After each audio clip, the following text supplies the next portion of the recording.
Hey folks, welcome to the Propelio Academy. This is the insurance course. I'm James Jenkins, your guide for this little journey. We are in episode 6.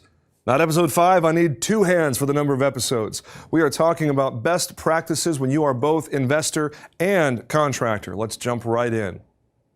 So this is a left-hand, right-hand sort of conversation because on the one hand, you're the investor. On the other hand, you're the contractor. We want to make sure both hands are working towards each other and not against each other. There's this concept called segmentation or separation of risk. You want to make sure that you are siloing off the different buckets of risk that you have. As an investor, you want to have a holding company. As a contractor, you want to have a different company where you do your contracting work. There may very well be money going back and forth between the two entities, and that's perfectly fine. It gives you good segmentation of risk. That way, if something terrible happens with one, you don't lose both of them. So, when you have general liability for your contracting business, you don't need general liability when you are both investor and contractor on a project, because the liability from your contracting work can extend to the project that you are working on. So don't buy a builder's risk policy that has a liability endorsement tacked on. You save yourself a couple $100 every time you do this if you are both contractor and investor. It's pretty slick. No need to pay for coverage you have no need for it because it is duplicative.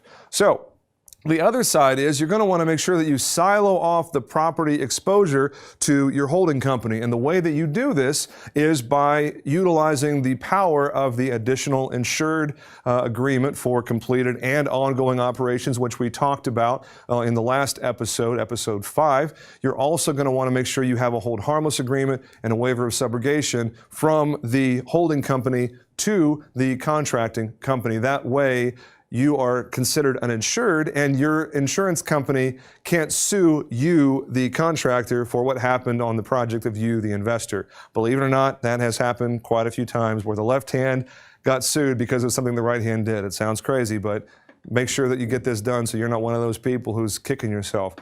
You also want to make sure you don't have duplicate coverage. There's no need to pay for it on one hand if you're already receiving it on the other, so make sure that there's coordination back and forth. This is where it becomes a very good idea to have the same insurance professional providing both the property policy as well as the general liability policy, so that agent or broker, whomever they are, can know exactly what's happening on the whole picture and provide you the coverage you need at the most cost-effective way possible.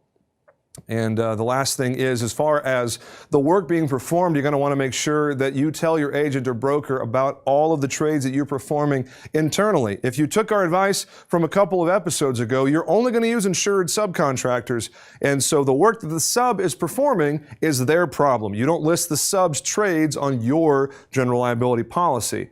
What I'm talking about here is all the trades that you perform yourself inside of your contracting business. If your agent or broker doesn't know about it, then they cannot protect you when something bad happens.